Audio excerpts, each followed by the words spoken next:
नमाज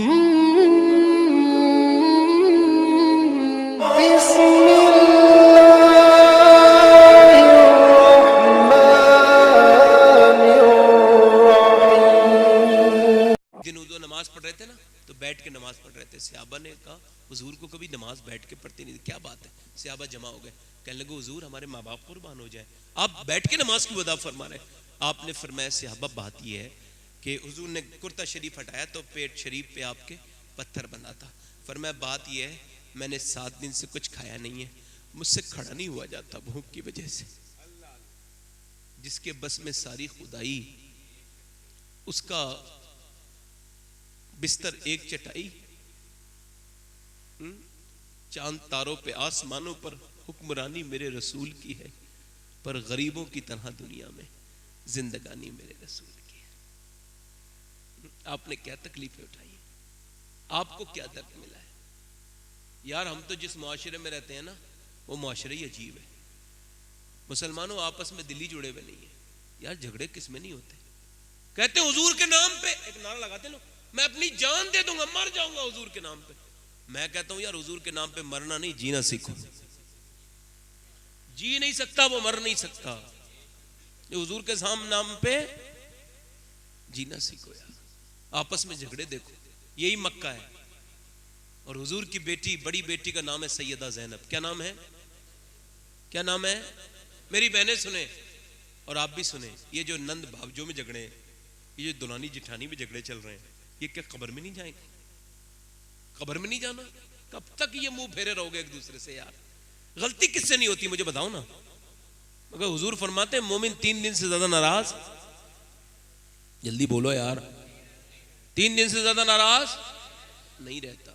कुछ लोग तो इसी वजह से झगड़ा करते हैं कि मेरा पीर अलग है, इसका पीर अलग है, मैं ये रहा, मेरा सिलसिला ये है, इसका सिलसिला ये है। अफसोस ये है कि दुनिया में सिर्फ एक ही सिलसिला है, वो है मेरे हुजूर का सिलसिला। आप किसी के मुरीद बाद में हैं, हुजूर के उम्मती पहले हैं। और दुनिया का सबसे बड़ा पीर भी मेरे नबी हैं, सबसे बड़े मुर्शद मेरे हुजूर हैं, सरकार है। हुजूर फरमाते हैं कि जो, अच्छा आपको झगड़ा हो जाए ना, कोई किसी से माफी मांगे, यार मैं तुझसे माफी मांगता हूं यार माफ कर दे, तो वो दिल से माफ नहीं करता। अपनी फितरत वो बदल पाया ना, इसके बावजूद खत्म की रंजिश मगर फिर भी गिला रहने दिया। हुजूर फरमाते हैं जब एक मोमिन दूसरे से माफी मांगे ना और वो उसे दिल से माफ ना करे, तो फरमाते हैं कयामत के दिन मैं उसे कौसर का जाम नहीं पिलाऊंगा। तो हुजूर की बेटी ज़ैनब मक्के से मदीने हिजरत कर रही है, रास्ते में ना जालिमों ने रोक लिया, कुफार ने। कहने लगे कहां है ये, कौन है ये? मोहम्मद की बेटी कौन सी? सल्लल्लाहु अलैहि वसल्लम। कहने लगे ये ऊंटनी पे बैठी और नेजा, भाला समझते हैं भाला, नेजा जो मारा ना एक जालिम ने ऊपर को, तो आपके यहां लगा। हुजूर की नाजुक सी बेटी, हम सब की बेटियां कुर्बान हो जाएं हुजूर की बेटी पर। आप ऊपर से नीचे गिर गई, और जब आप गिरी जिस हाल में थी, आप दूसरे हाल से थी, पेट में आपके बच्चा था। जब गिरी तो मेरे हुजूर के उस नवासे की शहादत हो गई, बच्चा शहीद हो गया पेट में। जब पेट में शहीद हुआ ना बच्चा, तो फिर वो जालिम तो इस तरफ चले गए। जिन्होंने मक्का और मदीने का सफर किया उन्हें पता है कि 2-2 बार बस रुकती है 450 किलोमीटर में, पानी पीते हैं। एसी की बस में भी गर्मी लगती है, लोग जो है पानी पीते हैं। मैं पूछता हूँ यार मेरे हुजूर की बेटी ने कैसे सफर किया होगा? न कोई इलाज हुआ, दर्द कितना था, चलते चलते चलते मक्के से मदीने पहुंचे। किसी ने खबर दी हुजूर आपकी बेटी आ गई, तो आपने फरमाया मेरी बेटी ज़ैनब कहाँ? काफिला आ गया, हुजूर गए, कहा हुजूर हाल बहुत खराब है, तबीयत बड़ी बिगड़ी हुई है। हुजूर गए तो जब दर्द देखा, यहाँ जख्म है, हुजूर ने हाथ पकड़ा, सर पे हाथ फेरा, और ज़ैनब ने देखा अब्बा को, तो फिर बैठा तो जाता ही नहीं था, ऐसे करके देखती थी, आंखों में आंसू आ गए। और हुजूर ने देखा तो फिर रोने लगे। फरमाया ज़ैनब गम न करना, अल्लाह की राह पे सताई गई। यार जितना मेरे हुजूर के घर वाले और हुजूर को सताया लोगों ने, इतना किसी को नहीं सताया।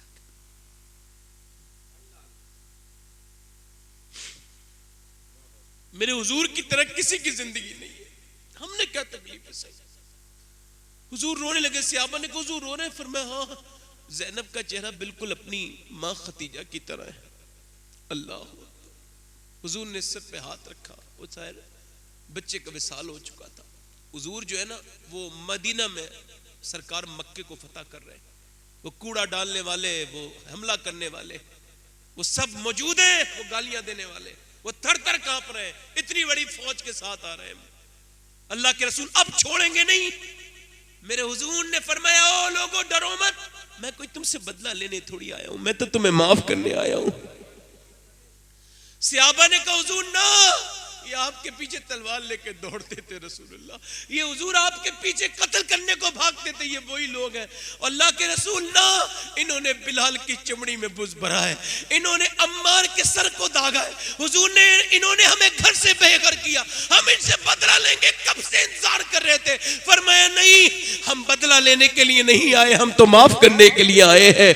अल्लाह अकबर। अल्लाह के रसूल के सामने एक आदमी आ गया, चेहरा उसका ढका हुआ है, कहने लगे आप सबको माफ कर देंगे। मैं आपको कहता हूं, आज से आप अगर अपनी बहन, माँ, अपनी बेटी, अपने किसी से भी नाराज हो तो आज से माफी मांग लेना, वरना मैं कहूंगा कि मैंने, अल्लाह मेरा गवाह है, मैं जितनी बात कर रहा हूं आपको इसी वजह से कर रहा हूं कि आपके दिल में रहम पैदा हो। ऐसे करके मुंह उसका ढका हुआ है। वो आदमी आके हुजूर से कहने लगा, आप सबको माफ कर देंगे? फरमाया सबको माफ कर दूंगा। अल्लाह अकबर। आपने फरमाया, वो कहने लगा, जिसने आपकी बेटी पर हमला किया था, मारा था नेजा, आप उसे भी माफ कर देंगे? हुजूर रोने लगे। फरमाया, तू मेरे इम्तिहान लेने आया है? अल्लाह अकबर। मेरा इमाम कहता है, सारे अच्छों से अच्छा समझिए जिसे है, उन अच्छों से अच्छा हमारा नबी। क्या खबर कितने तारे खिले छुप गए, पर न डूबे न डूबा हमारा नबी। मेरे नबी पाक सल्लल्लाहु अलैहि वसल्लम ने फरमाया, तू वही है ना जिसने मेरी ज़ैनब पे हमला किया था? ओए यार, मैंने तू जब आया था तभी पहचान लिया था। ऐसा कर, तू भी कलमा पढ़ ले, मैं तुझे भी माफ करने के लिए तैयार हूं। यार, हम अपनों को माफ नहीं करते, हुजूर ने गैरों को माफ किया है। अल्लाह अकबर। सुन्नते मुस्तफा यूं अदा कीजिए, अपने दुश्मन के हक में दुआ कीजिए। फिर मेरे शेख सरकार गौसुल आजम शेख अब्दुल कादिर जिलानी फरमाते हैं, जो इंसानों को माफ नहीं कर सकता उसे मेरा रब भी माफ नहीं करेगा। तो पहले जिनको तुम माफ कर सकते हो तुम माफ कर दो, फिर जो तुम्हें माफ कर सकता है वो तुमको माफ।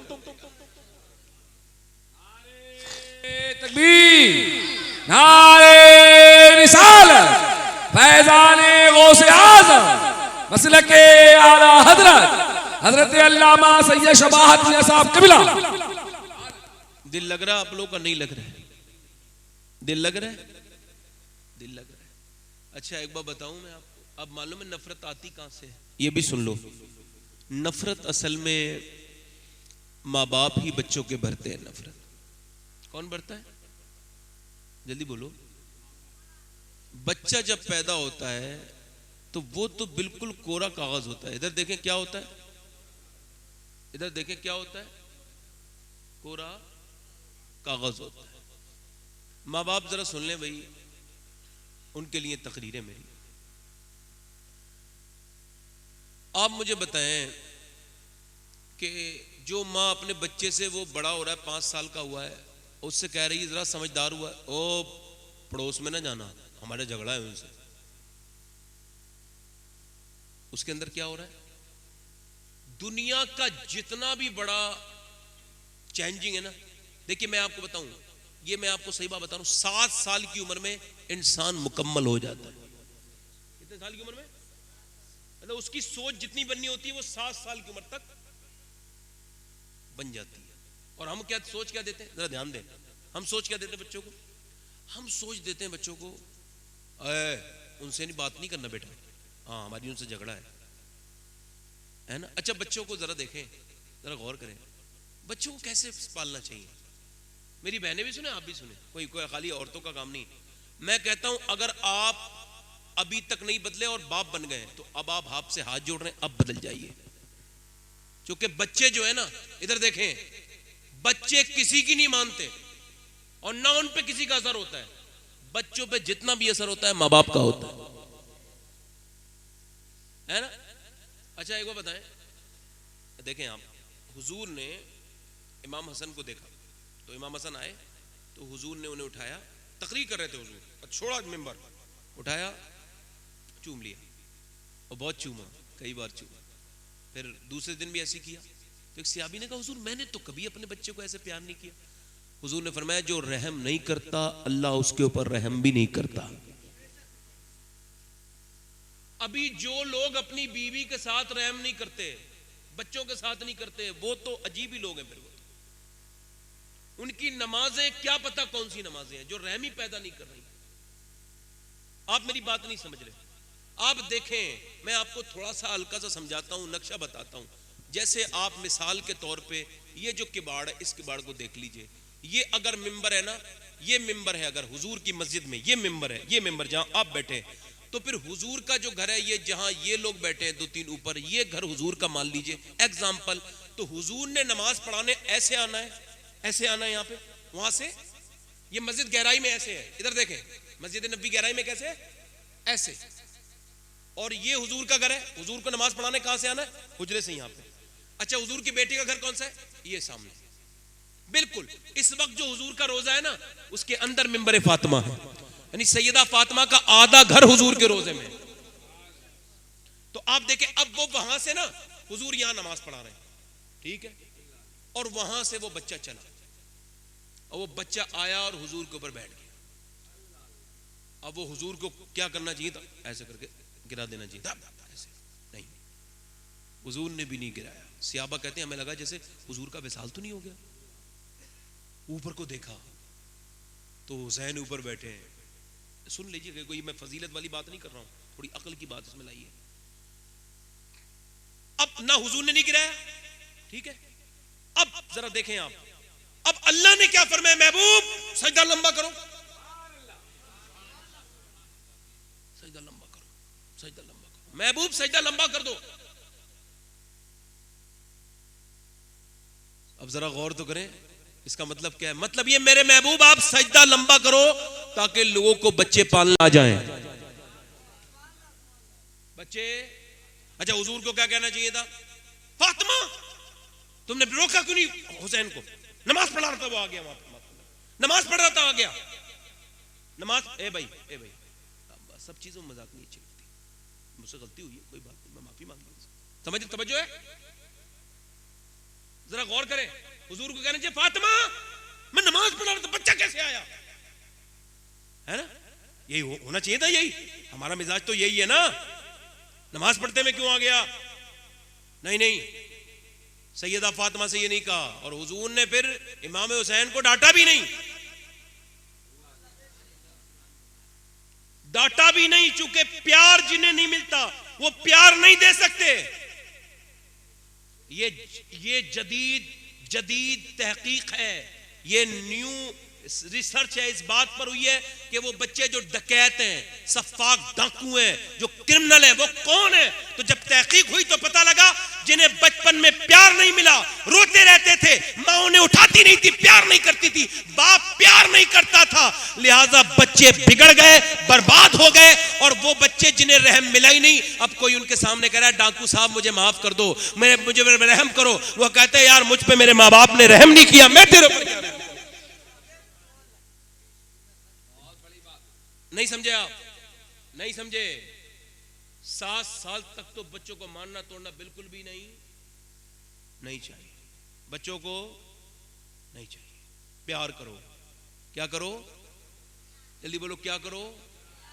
और उन्हें यह बताओ, मैं आपको बच्चे पालने की बात बता रहा हूं, ये बच्चे खाली पैदा करने जरूरी नहीं है, उसे पालना उसे और भी लाजिम है, जरूरी है, अच्छी तरबियत करना। अब घर में टीवी चल रही है भाई, है ना, अब बच्चे टीवी देख रहे हैं, इधर देखो भाई, मां गाने सुन रही है। अच्छा एक बात बताओ, कासिम अली शाह साहब का जुमला है, वो फरमाते हैं कि अल्लाह से पनाह मांगो, या अल्लाह मुझे,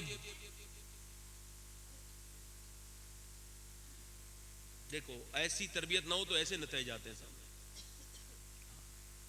यानी कोई बात नहीं, वो बच्चा है, उसे बैठा है, तवज्जो है मेरी बात पर नहीं।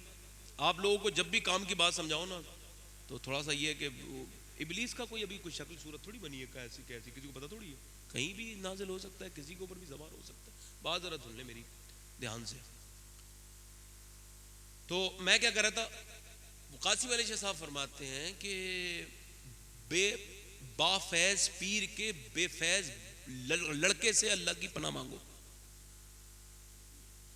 है ना, है ना। एक पीर साहब के पास ना, उनके मरने के बाद उनके मुरीद उनके बेटे के पास गए, तो आपस में बात कर रहे थे, यार पीर साहब तो इतने अच्छे थे, ये लड़का तो बिल्कुल ही बेकार है। तो वो लड़का बाहर से अंदर से बोला, ओ क्या बकवास कर रहे हो, ये भी तुम ही इसके जिम्मेदार हो। का क्या मतलब, हम कैसे जिम्मेदार हैं? का जो हमें टाइम देना था ना हमारे बाप का, वो भी तुमने ही ले लिया। अच्छा, माओ ने सोचा ही कभी नहीं कि बच्चे ये तुम्हारे पास जिम्मेदारी है।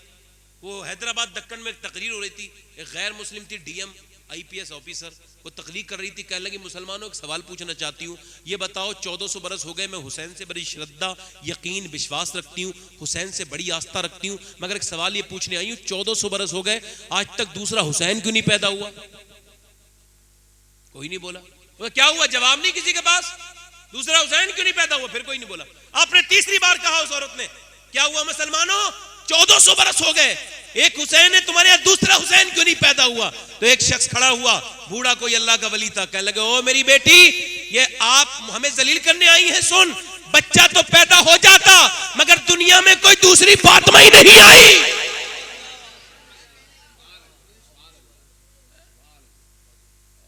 यार जिन लड़कियों के हाथों में मोबाइल है यार, अब वो माएँ बनेंगी कुछ दिनों के बाद, तो जिन्होंने व्हाट्सएप पे अपनी डीपियां लगाई हों, जिन्होंने स्टेटस पे अपने फोटो लगाए हों, पहले मुसलमानों की लड़कियों की वो बेपर्दा देखने के लिए जंगें होती थी, आज शादी में चले जाओ सब पता चल जाएगा कौन कितना दीनदार है। ऐसा लगता है शादी वाले दिन तो कोई दीन रहा ही नहीं। कुछ जगहों पर नहीं, अच्छे भी लोग होते हैं, मगर अक्सर 99+9%। हम कितने बड़े दीनदार हैं ये जलसे में नहीं पता चलता, ये तो उस दिन चलता है जिस दिन हमारे यहां क्या होती है, शादी होती है ना। शादियां, मैं एक शादी में एक साहब मुझे जबरदस्ती, मैं नहीं जाता शादी में, कह लगे नहीं चलिए सही है साहब, बरकत हो जाएगी। मैं कहा चल तेरी नीयत है तो चलते हैं। तो मैं गया ना, तो मैं रोने लगा। तो एक साहब बोले, क्यों रो रहे हैं आप? मैंने कहा मुसलमान बच्चियों को देख रहा हूं, बगैर दुपट्टे के खड़ी हैं, किसी की आड़ी आस्तीन है, किसी के सर पे दुपट्टा नहीं है। कहा तो फिर आपके रोने का सबब क्या है? मैंने एक सबब तो यह है कि दादा बेगैरत हो गया, पोती बेपर्दा खड़ी है, दादा की गैरत जागती नहीं, बाप बेगैरत हो गया, भाई किसी दूसरी को देख रहा है, दूसरे की लड़की को देख रहा है, उसकी बहन को कोई और देख रहा है। और इन लड़कियों पे अफसोस ये है कि ये समझ नहीं पा रही, ये अपने बाप की इज्जत बाद में है, मेरे हुजूर के दीन की इज्जत पहले है। अच्छा, जब शादियां होती हैं मेरी बहनों पे, ऐसे उमूमन भी लड़कियों के पास जितनी बहनें सुन रही हैं और जहां तक सुनेंगी ये पैगाम जाएगा, उनसे पूछना आप, उनके पास 20 जोड़ी कपड़े होते हैं, 50 जोड़ी। तो हम जोड़ी कपड़े के तो मुखालिफ नहीं ना, 200 जोड़ी कपड़े बना लीजिए आप, हम कब मना करते हैं? 500 जोड़ी कपड़े बना लीजिए, हमने कब मना किया भाई? 1000 जोड़ी कपड़े बना लीजिए, कोई मना नहीं करते। मगर शादियां जब होती हैं तो 20 जोड़ी कपड़े, इधर देखें जरा मेरी तरफ देखें, 20 जोड़ी कपड़े। आइए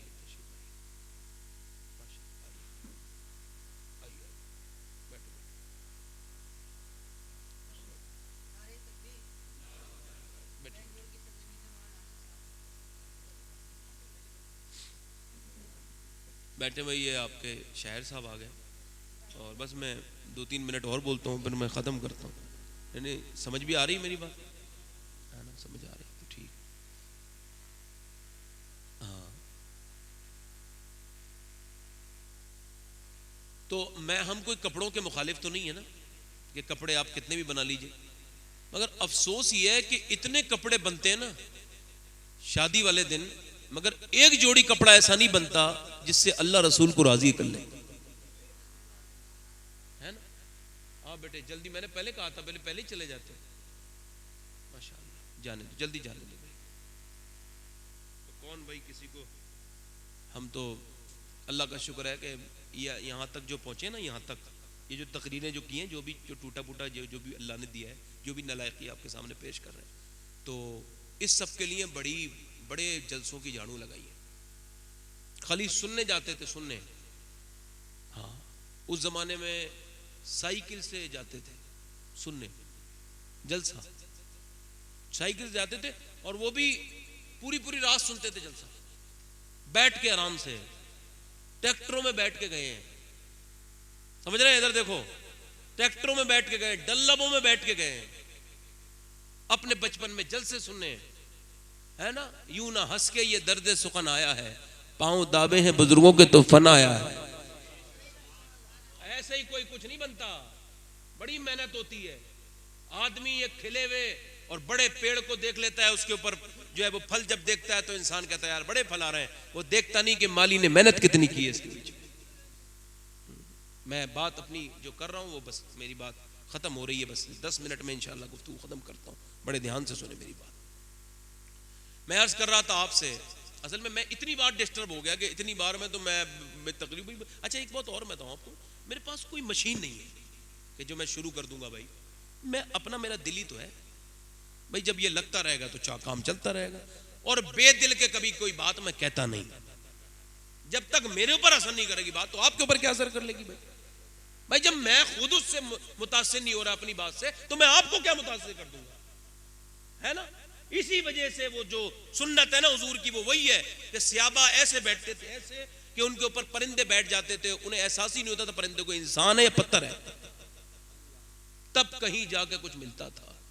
हाँ, बड़े आराम से मेरी बात जो रह गई है वो और सुन ले आप, अल्लाह आप पे मेहरबानी करे और मुझ पे भी मेहरबानी करे। बस आखिरी बात, आखिरी उसमें चल रही है मरहले में, तो मैं ये कह रहा था कि आजकल की औरतें जो है ना वो मुतासिर हैं मोबाइल से, मीडिया से, गानों से। टिकटॉक की वीडियो तो अब शायद बैन हो गई हैं, उसके अलावा जो है वो फेसबुक से, व्हाट्सएप से, इंस्टाग्राम से, या फिर यूट्यूब से, या फिर गानों से, और मैं वो जो है ना सब डिज़ाइन देखती हैं। औरतों को देखो उनकी अजीब अजीब फैशन है, वो मेहंदी भी लगाती हैं तो यूट्यूब से निकालती हैं, वो गूगल से निकालती हैं, वो सब चीज़ें निकालती हैं। वो समझती हैं हम जब मेकअप करेंगे तो हमारी ज़ात मुकम्मल हो जाएगी, जब हम जो है वो कपड़े पहनेंगे अच्छे तो ज़ात मुकम्मल हो जाएगी। वो सोचती हैं हमारी पर्सनैलिटी जो डेवलप होगी और जो हम अच्छे नज़र आएंगे वो जब ही नज़र आएंगे जब हम बहुत ज्यादा जो है वो अच्छे से रहेंगे। मगर एक बात आप अपने कान खोल के मेरी बहनों को समझा दीजिएगा कि वो दुनिया के सारे फैशन कर ले, वो दुनिया की सारी चीजें इस्तेमाल कर ले,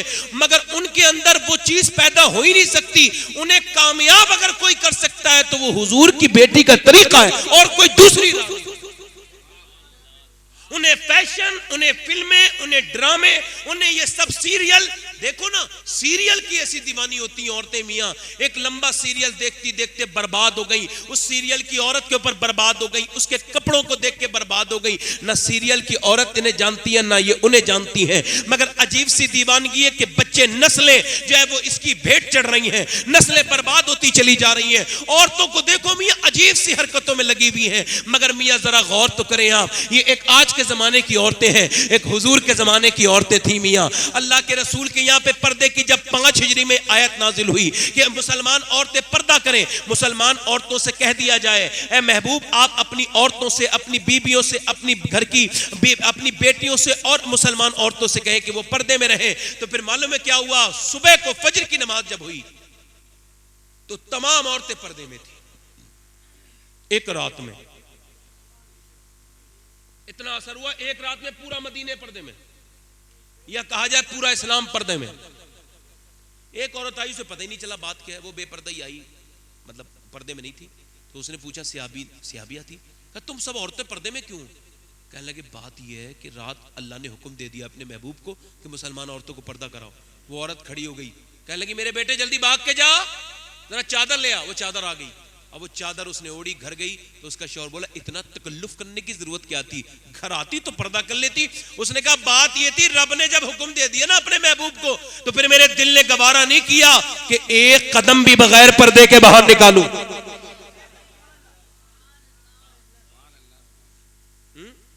यार पहले के ज़माने की औरतें कैसी थी कि वो एक ईसाई बादशाह था ना, तो वो ईसाई बादशाह के यहाँ ऐसा हुआ कि वो उसने अपने बड़े बेटे से कहा कि ये हमारे यहाँ पे ईसाइयों ने जो है वो हमला कर दिया है। तो मुसलमान बादशाह ने अपने बड़े बेटे से कहा ऐसा करो तुम उसके दिफा के लिए जाओ, तुम उसकी उस जो है वो उस लश्कर को तुम जो है वो ख़त्म करो और उसे वहाँ से हटाओ और उसे पस्त करो। तो बेटा उसका चल दिया, मगर दूसरे दिन खबर आई कि बेटा हार गया।